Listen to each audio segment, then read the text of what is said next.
Assalamualaikum Waalaikumsalam. Kalau kita mau ngingetin teman yang pacaran atau dosa lain, kita harus perbaiki diri jadi lebih baik dulu atau boleh langsung negur. Soalnya saya selalu keinget gini, setiap mau negur, kan dosa anak aja masih belum keurus. Kayaknya bukan anak dia orang yang tepat untuk negur. Jadi gimana ya solusinya Ustaz? Syukran. Yang pertama, kalau pola pikir kita harus bersih dulu dari dosa baru menegur. Tidak ada amar ma'ruf nahi mungkar. Tidak ada nasihat di antara kita. Karena Nabi SAW bersabda, kullu bani Adam khata' wa khairul khata'ina tawwabun. Setiap anak Adam banyak melakukan kesalahan, dan yang terbaik dari mereka yang banyak bertobat. Siapa di antara kita yang bersih dari dosa?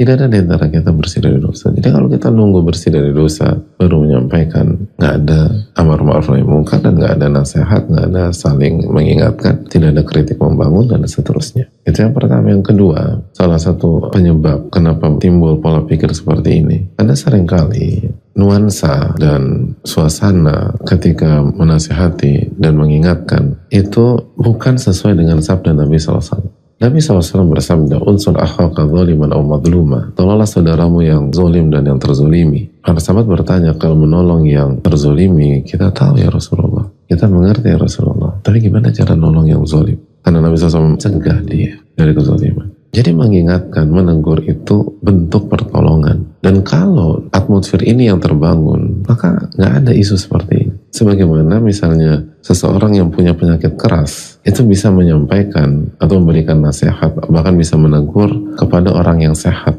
Jangan makan ini, jangan makan itu. Untuk kebaikan kesehatan Anda. Karena saya udah ngalamin itu. Dan kondisi seperti ini setelah takdir Allah, karena pola hidup saya seperti ini. Oh ya makasih ya. Iya, nggak ada isu sama sekali. Kenapa? Karena walaupun dari tingkat kesehatan yang menyampaikan jauh di bawah yang disampaikan, tapi semua tuh ngerti. Dia ngomong gini kan ingin nolong yang masih sehat. Jangan sampai dia sakit.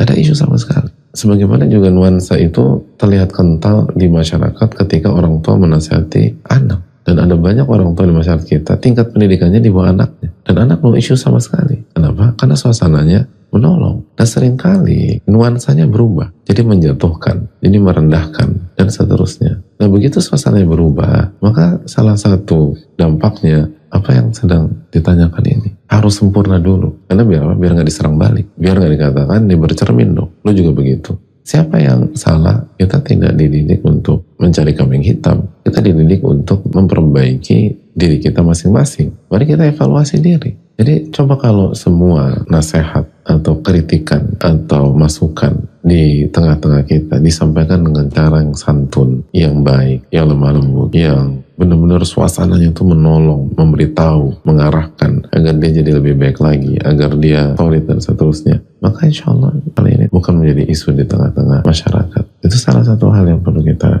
renungkan secara spektrum yang jauh lebih besar. Dan orang tidak perlu menunggu lebih baik dulu untuk memberikan nasihat. Orang tidak perlu menunggu lebih bersih dulu sebelum memberikan nasihat. Walaupun sekali lagi, bagi setiap orang yang memberikan nasihat, hendaknya dia berusaha mengamalkan apa yang diucapkan. Hendaknya dia mengamalkan apa yang dia sampaikan. Dan di sisi lain juga, memang apa yang kita baru sampaikan sebelumnya itu kan idealisme kita.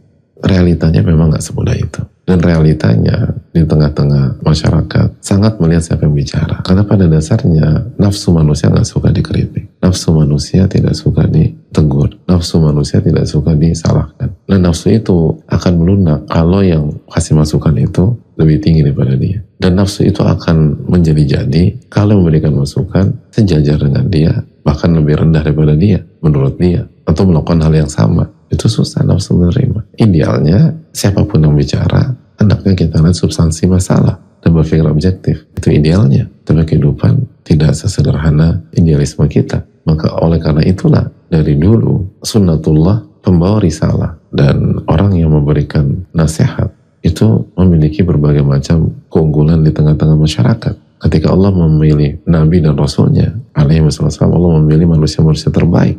Manusia-manusia terbaik. Dari nasab terbaik. Para Nabi nasabnya ke Nabi Ibrahim. Itu manusia terbaik. Dan sangat berkelas. Dan sangat tinggi kedudukannya. Nabi SAW dari Bani Hashim. Kabilah yang sangat bermartabat di tengah-tengah orang Arab. Dan di tengah-tengah Quraisy secara khusus. Nabi SAW cucunya Abdul Muttalib. Tokoh yang sangat tinggi kedudukannya. Dan tokoh sentral ketika terjadi penyerangan Abraha. dan pasukan gajah. Lalu lihat bagaimana Nabi SAW fisik beliau luar biasa, sempurna secara manusia, lalu akhlak beliau tinggi, kedudukan sosial beliau tinggi, dan seterusnya. Lalu Allah Subhanahu Wa Taala takdirkan beliau menikah dengan Khadijah, wanita yang punya kedudukan yang sangat tinggi di kota Mekah. Itu kan bukan kebetulan semua. Karena sebagaimana kita berusaha membangun idealisme di masyarakat, kita pun juga harus berpikir realistis di tengah-tengah masyarakat. Dan realitanya, masyarakat sangat melihat semua itu. Maka setiap orang yang ingin memberikan nasihat harus terus berupaya memperbaiki dirinya. Tapi apakah kalau kondisinya harus disampaikan hari ini, nunggu dulu kita baik? Enggak, sampaikan. Karena sekali lagi, pada dasarnya memperbaiki diri dan mengingatkan orang itu dua kotak amal yang berbeda, walaupun sangat berkaitan. Makanya kata para ulama, tetap harus disampaikan. Dan kalau qadarullah ada orang yang menyampaikan tidak memperbaiki dirinya, maka kata para ulama itu lebih baik daripada tidak memperbaiki diri dan tidak menyampaikan. Karena di opsi terakhir dia salah di dua kotak. Di opsi yang pertama dia salah di satu kotak. Tapi dia harus ingat, kalau dia dengan gaya seperti itu, sulit orang lain menerimanya. Dan bargaining positionnya lemah. Dan kalau hatinya nggak ikhlas, bisa masuk ke kesombongan dan merasa lebih baik daripada orang. Dan itu sangat fatal, karena secara peta pun dia juga melakukan hal yang sama. Allah mengatakan, lima taquluna ma la taf'alun, kabura maqtan indallahi an taqulu ma la taf'alun. Kenapa kalian ucapkan apa yang kalian tidak lakukan? Murka Allah kepada orang yang mengucapkan apa yang dia tidak lakukan. Allah Ta'ala bisa.